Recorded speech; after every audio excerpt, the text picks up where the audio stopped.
I use it on my phone all the time, and I have 2 minutes is like my preset. So I Yeah. almost always go to 2 minutes. And what I've found in group coaching is that people who are stuck, but when you give them 2 minutes and a specific focus area, stuff happens. So don't give yourself too much time. Sometimes I think we say, oh, we don't have time to write a book. We don't have time to write an article. But really, if giving yourself 2 minutes of focused, concentrated effort will get the key ideas, and then you can come back, flush those out, and then develop the whole piece. Brilliant strategy. Thank you very much. Yes, well, thank you for asking that question.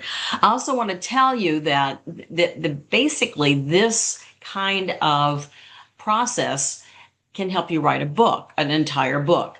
Um, Someone came to me some time ago and said, I have all these content pieces and I feel like I have a book in me. And I thought, yeah, you do. If you have written, a content piece every week for a full year, you have 52 chunks of content that can be repurposed for your book. And if they are cohesive and if they adequately cover your content, the content of your book, then you have your book essentially written. So when people came to me asking that question, I thought, oh my gosh, I need to write a book about how to write a blog to book. And in fact, that's how I helped Lois Kramer write her book, and as well as Letha Braithwaite had both come to me at the conference at the same time saying, I have this content, I want to repurpose it.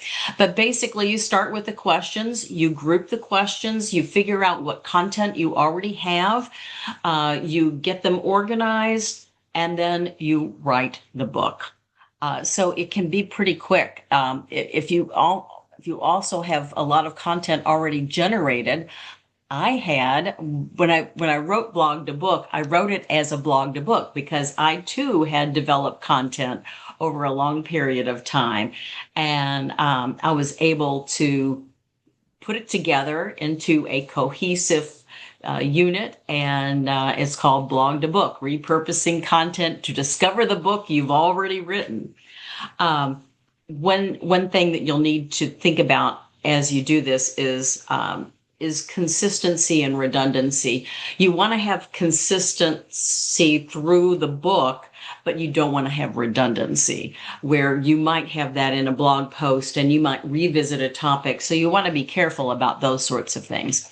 And while blog posts tend to be more current, topical, current event driven, your book content needs to be a little more evergreen. But again, using the same process, you can write the book and you can also develop your podcast content. I did a podcast. I just did a limited series, but I did a daily 5-minute podcast for 3 months. And it was content creation with Coach Cathy.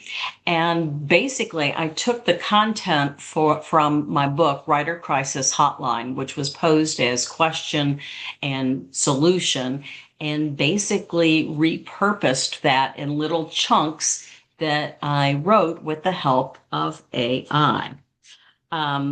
So there's lots and lots of ways that you can repurpose. What I love about repurposing is that once you have the content written, you can repurpose that content for workbooks, for courses, for podcasts, for whatever. So asking AI the question, I have this content piece, what else would you suggest? What other formats do my readers and audience need? Can be a great way to go forward.